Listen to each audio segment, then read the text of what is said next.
This week, as our brothers and sisters in Ukraine and Russia face the terrors and losses of war, we are once again asked to consider what it means that we, all of us, regardless of where we live or what political views or we espouse, that we're all small, that we're mortal, that we're vulnerable, that we're defenseless. Jesus has to learn how to discern God's presence in a bleak and lonely wasteland. He has to trust that he can be beloved and famished, valued and vulnerable at the same time. He has to learn that God's care resides within his flesh and blood humanity, like a fragile vessel that can crack and shatter, like the vase we have up in the front. The first temptation in the wilderness targets Jesus' hunger. If you are the Son of God, command this stone to become a loaf of bread. This temptation implies that God's beloved should never be hungry. I, in my ministry as pastor here to you at Little Flower, often deny my own humanity, that I should work 12-hour days, that I take time in my schedule for anyone who's in need and never say no.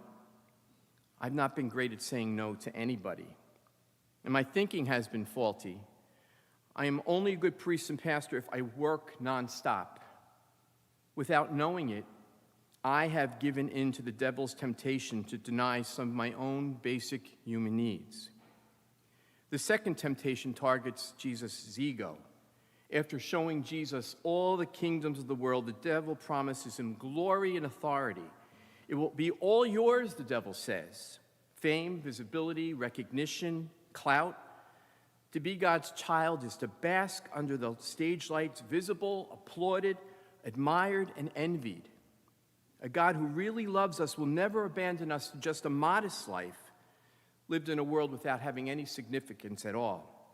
Again, I have, without realizing it, given into the devil's temptation to live, to be noticed, praised, liked, loved, admired.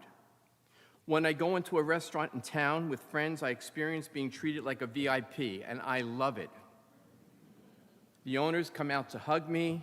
People from tables in the restaurant come over to greet me. It has been extremely addicting without realizing it. I could be the pastor here at Little Flower in Berkeley Heights forever. The third temptation targets is Jesus' vulnerability. God will command his angels concerning you to protect you, the devil promises Jesus. On their hands they will bear you up so that you will not dash your foot against a stone. The implication is that if we are the beloved of God, then God will keep us safe from anything, physical harm, emotional harm, safe from frailty and disease, safe from accidents, safe from death. We want so much to believe that we can leverage our belovedness into an impenetrable seal so that nothing painful or difficult is ever going to affect us. That we can get God to guarantee us swift and perfect rescues if we just believe hard enough. But no, if that teaches us anything, it teaches us that even God's precious ones still bleed, still ache, still die. We are loved in our vulnerability, not out of it. We are the children of God who accompanies us in our suffering, not a God who guarantees us a lifetime of immunity from suffering. I, again, have given in to the devil's lie. I have been running from my vulnerability. I have denied paying attention to the health of my body, my mind, my soul. I have denied up to recently that I am exhausted, that in my 14 years here that I have not taken good care of myself. Since November, beginning with my week-long silent retreat in Gloucester, Massachusetts, I have come to recognize and understand more so the uncomfortable truth that authentic Christian power, it resides in weakness. That is so contrary to what we live as Americans. It's power, it's strength. No, but Jesus is lifted up on a cross. His power is the power of self-surrender for the sake of love. God, in my sinfulness, is offering me redemption through my weaknesses, to be saved by his love. He's bringing me the healing that I need to face my hungers, my weak sense of self, my addictions to praise and recognition, my belief that if I ignore my vulnerabilities, my physical, emotional, and spiritual weaknesses, that God will get me through it all.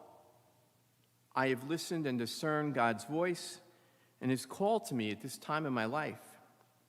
And after much prayer and reflection, thought and conversation with good people in my life, God has offered me an opportunity to be made whole by his love. I've decided with clarity and with peace, yet painfully, to leave Little Flower at the end of June. I have the support of the Cardinal and my superiors and family and close friends. I am not leaving the priesthood. I will be saying goodbye to you, though, my family. And you are my family. We've been through a lot together. We've built more than a new building. We've built a vibrant community of faith, the real church. And you deserve to have a pastor who can lead you with great energy and with great love. I have asked the Cardinal for a sabbatical as a part of my time to find out what God has in mind for me for my last years before retirement. I need the time to understand and accept my own vulnerabilities as a means to serving as a priest. The Cardinal has granted me time for a sabbatical. I have applied to a program for priests at the North American College in Rome to study, to learn, to rest. I have yet to be formally accepted. Back to the gospel. Lent, this season of Lent, it's a time to embrace all that it means to be human, our weaknesses, our hungers, our vulnerabilities, and that we're loved. Let's ask our God during this season of Lent to become more human, to accept our hungers, our vulnerabilities, and to accept the fact that we are greatly loved by God.